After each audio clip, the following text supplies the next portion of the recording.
Uh, for someone who don't know me, so my name is Zhao Ren, and today I'm briefly introduce my project. And hopefully after the presentation, I hope you are knowing what I'm doing. So my project name is Dosimetric Impact of the Multi-Leaf Collimator SAG during the treatments with small fields. My supervisors are Pejman, and thanks for him. Without his help, I can not reach my work for now.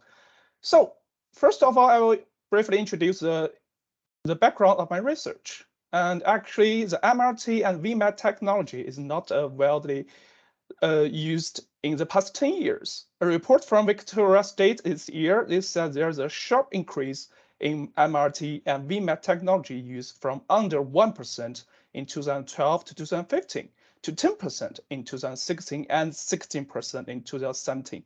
So as we can know, even in the nowadays, the VMAT and MRT technology is still under a rapidly development. So talk about the small field. Actually, there's no consensus definition. But according to the Institute of Physics and Engineering in Medicine, it said the small field is a field having dimensions smaller than the lateral range of charged particles that contribute to the dose deposition and at a point of measurement along the central axis, which sounds very complicated, right? So actually, in the hospital, we consider the small field as widely being used is under the 3 centimeter plus centimeter fields.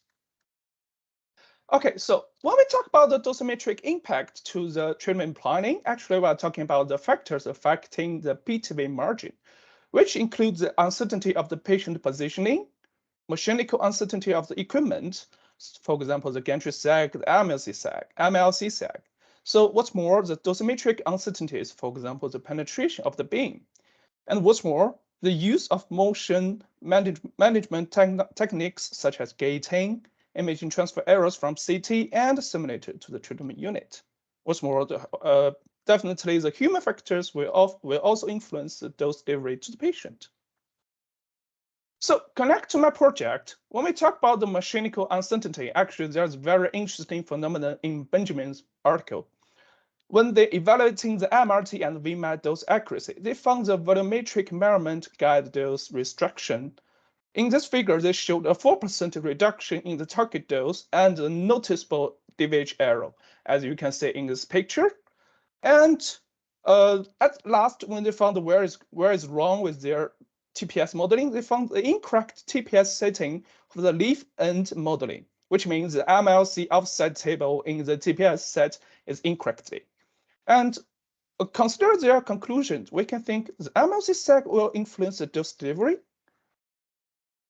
So that leads to the aim of my study. So my study studies the dosimetric impact due to the MLC sag resultant isocenter inaccuracy in MRT small field treatment. So inside my study, first I will evaluate the dosimetric effect of isocenter uncertainties caused by MLC sag. The second part is The second part is I will find the corresponding method to minimize or eliminate the influence of the MLC sag when optimizing the treatment plan.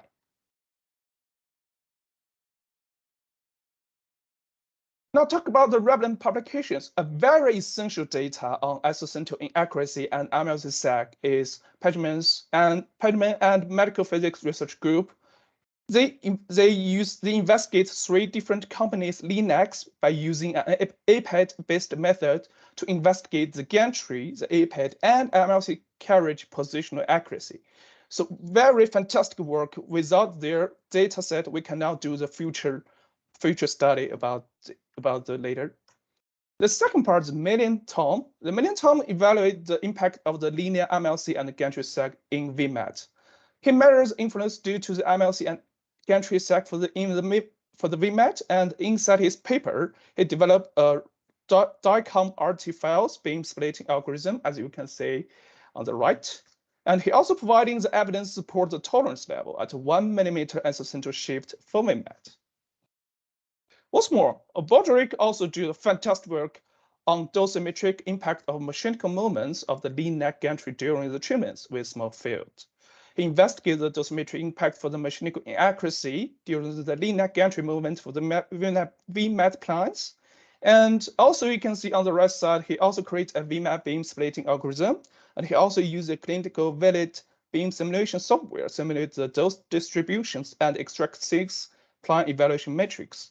He also observed a significant plane deterioration for small PTVs as commonly recommended in the literature with 1 millimeter mechanical isocenter tolerance level. And also, under the PTV size below 10 centimeter cube, he also recommended an alternative tolerance with level of 0.5 millimeter via action level of 0.75 millimeter. So after these two works about the VMAT technologies, actually I have a question about myself. They already do the fantastic work about the VMAT technology. Why I still have to spend time on MRT? Because we all know that VMAT technology have the better outcome of the MRT. So actually the following article gave me some inspirations and let me know the significance of my work. In the trans article, they study about the prostate cancer. So in his paper, he found for the same PTV coverage, the VMAT plan has significantly better plan quality in terms of rectum sparing than the 8-beam clinical and automatic insert plan generate in MRT plans. But however, the difference in all the dosimetric indices decreased as the number of beams used in MRT increased. The MRT beams ranged from 12 to 24 beams. The plan quality was similar or even better to that for VMAT technology. The superior VMAT plan quality also results in approximately 30% more monitor units than 8-beam MRT plans, but the development time was still very less than 3 minutes. Also, in the Lee's article, his work is dosimetry comparing the MRT and VMAT about the lung cancer. So in his article, he also have the conclusion about the VMAT requires a much longer time to optimize compared with MRT, which means the lung optimization time will introduce more variation in plan quality due to the limits on planner's time and effort. It is more difficult to assure the high quality of treatment plans for VMAT than for the MRT. So actually, each plan have their own individual activities, advantages, and it is crucial to employ different planning techniques in different situations. So back to my project. Next, I will introduce a very important part in my research is DICOM file. The DICOM file is actually the digital imaging and communication in medicine. It is the international standard for holding information in medical equipment, which means it holds all the information required for the radiotherapy treatments, including the patient information, the beam energy and beam angles, and the MLC coordinates, etc.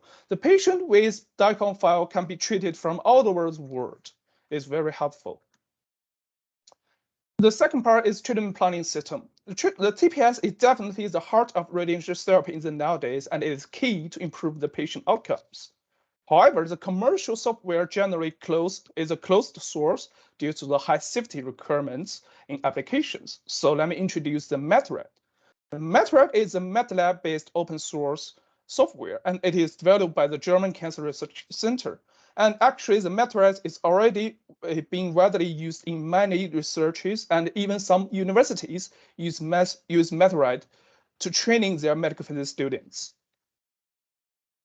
The last part I will introduce about my research map. The first step of my research is preparation. After familiar with the MATRAD framework practice and understand the DICOM file construction, which means I have to identify the parameters of treatment plan, such as the beam energy, MLC coordinates. I have to change them after help me to do the research. And I have to collect the MLC SAC data from previous study. I have to discuss with my supervisor which dataset I have to use as the MLC SAC data. The second part is practice. The practice means I have to simulate the prepared patient dataset in the MATRAD, and I will running the optimizing dataset to produce the treatment plan in DICOM file, and running the original file, and I change the MLC SAC change file respectively. Then I verify the significance of dosimetric impact due to the MLC sag. Inside the comparison, I will compare the DVH and the statistics difference between the dose tables of different volume segments and the original treatment plan. Okay, so inside the dosimetric comparison, I will briefly explain that. As you can see in the right side, this picture is the outcome of the method. They will give the two dose influence matrix. The first one is DVH, and second one is the dose statistical tables of different volume segments. The third part is the last part. I will use the treatment plans from Searcher Scanner to verify the dosimetric impact of clinical small fields treatment plans by using the MLC sag. And last, I will develop a DICOM files correction algorithm to identify the real MLC position, how to minimize or eliminate the influence of MLC sag during the treatment planning optimization. And yeah, that's all my research map. And this is my reference. Thank you for listening. Is there any problem? Question to one? Thanks very much, Zhao. Any questions from Zhao?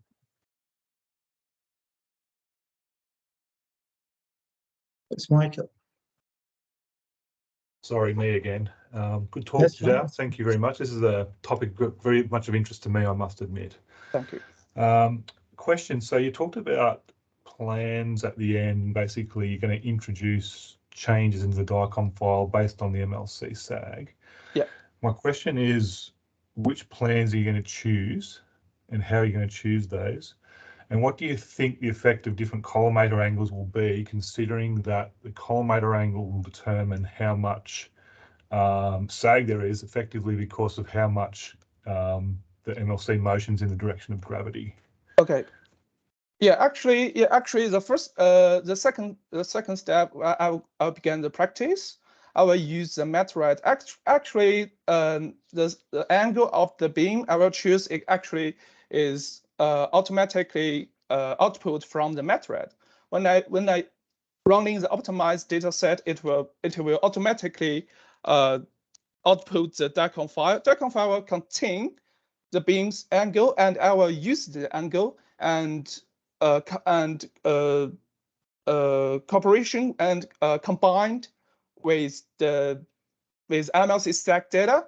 The sag data is already have the conclusion in the Pejman's work in the Pejman. So I will use this in the different angle. I will correspond with the angle output from the method, and I will change the MLC coordinates in the DICOM file. So you have MLC sag data which is collimator angle specific. Is that what you're saying? Yeah, and actually in the third part, when I use the real treatment plans from Searcher Scanner Hospital, it is already have the DICOM file which contains the MLC coordinates. So I will know each MLC angle, and from the angle I will know which angle have how the sag it is, and I will change the coordinates. Yeah. Okay, thank you. Thank you.